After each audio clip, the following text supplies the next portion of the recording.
Hey guys, welcome to part 6 of the Batman build. I'm going to show you in this video how I made these gauntlets.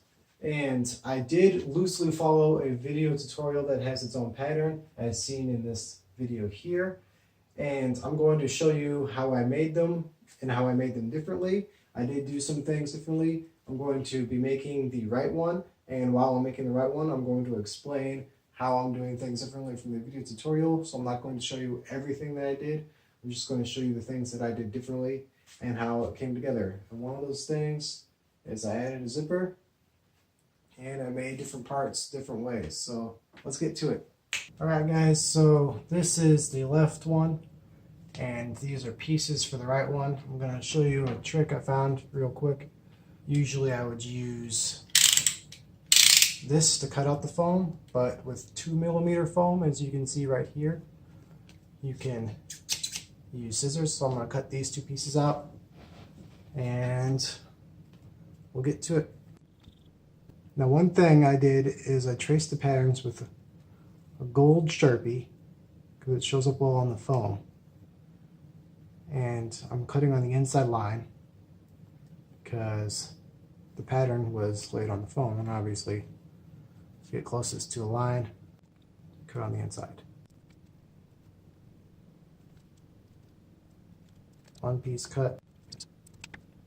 And for the most effective cut that's going to have curves, if it's small like this piece, you see how I stopped? That's going to make it so there's going to be a little error right there, and you want to try to make it so you do the least amount of cuts as possible on one line.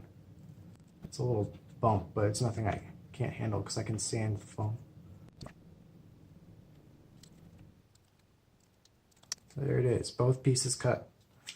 Okay, so one thing that's most notably different about the original thing is I am using floor mat foam, and they reference using 6mm foam for the main part. This is the one that goes around and touches your arm. This is going to be thicker, and it's going to make it so the dimensions are going to be a little tighter around your arm. And I'm going to show you later how I fixed that, because this is a little stiff and it's not ideal, but I have a lot of floor mats and I just want to get rid of them, and this piece was a good way to do that. I didn't want to waste time and money buying more of the other foam, so I just used this instead because I already have it. Another thing that I did was I cut this one piece, and you're going to see later on that this in the tutorial is 3 separate pieces glued at an angle. I'm going to just use one piece, and then they have a thin piece like 2mm foam like this cut out in the same shape with a pattern cut out on it, and I'm just going to cut out the hole and push it down, and you'll see later what I'm talking about.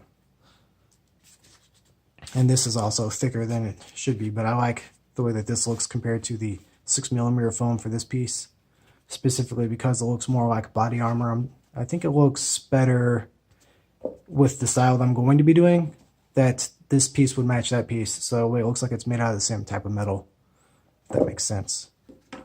And for the blades, they use paints to make the blades look like they're beveled, but I'm going to actually draw lines in here and cut the bevel itself on these 3 blades.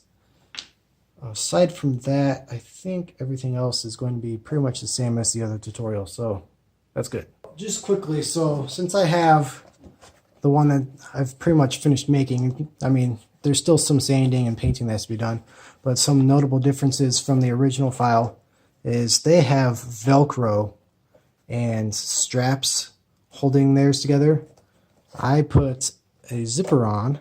I'll show you how I do that when I make this. That's one of the main things that's different. So this comes undone. And then on the inside, see those V-cuts I did? Those V-cuts go all the way down. Oh, come on, get the line. So those V-cuts go all the way down, and I glued those two together. So that way it forms a more rigid shape. And I think I like this shape better because it looks less flat. The original design looks cool, but I think it looks a little too flat, and I think having it form to these rigid shapes looks more like body armor to me. So I really like that. those are the other things I did. They're slightly different than the original. Now, one thing to note is when you're doing these bevel cuts, you're going to be wanting to be very careful and start with tracing a line here and tracing a center line here for your knife to follow. The cuts are going to look a little rough because it's going to be really hard to get it so it stays straight. But that's going to be fine because we're going to sand this down with sandpaper, and we're going to make it look like the ones on the other one where they're smooth. So I'm going to attempt to try to video myself doing this last cut so you guys can figure out how to do it yourself at home. And if I somehow get out of focus, it's because I'm staring at this and not at the phone. It would be ideal to do this in one swoop, but that would be very near impossible to do. You just take your time with it and try to follow both lines.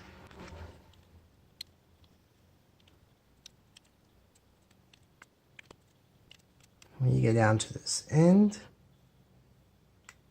you're going to line it up with the edge, and you're going to go like this. Yeah, so now we're going to sand these, and it's going to look amazing.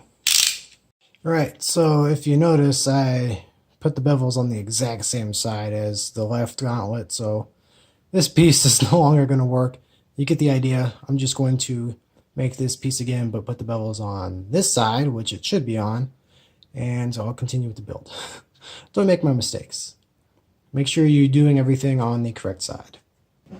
Okay, so here's the one piece that's going to go right here. And on the original file, they have one piece of foam right here, one piece of foam right here, one piece of foam right here, all glued at an angle, sort of like bent like that. And then they have a thinner sheet of foam, 2mm foam, glued on top. I, as you can see from this, just cut this shape out from this piece and pushed it down a little and glued it back into place.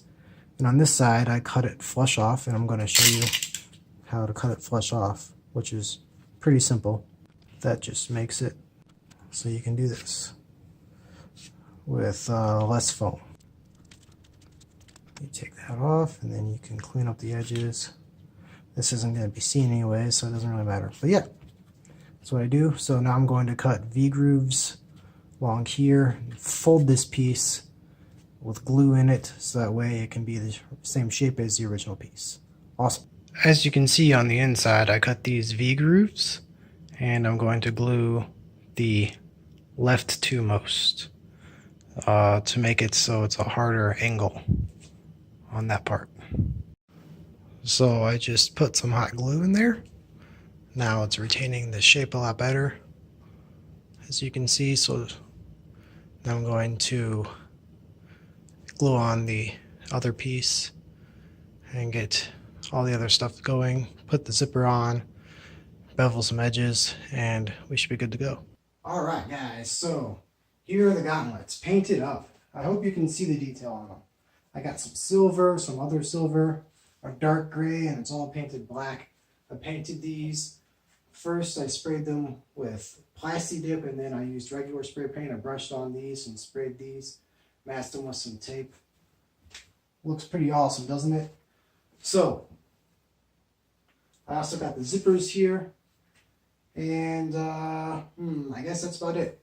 Thanks again for watching this video, guys. If you liked it, please give it a like and leave a comment below. Be sure to check out one of my other videos, maybe a Batman build or another video. And we'll see you next time on this Batman build.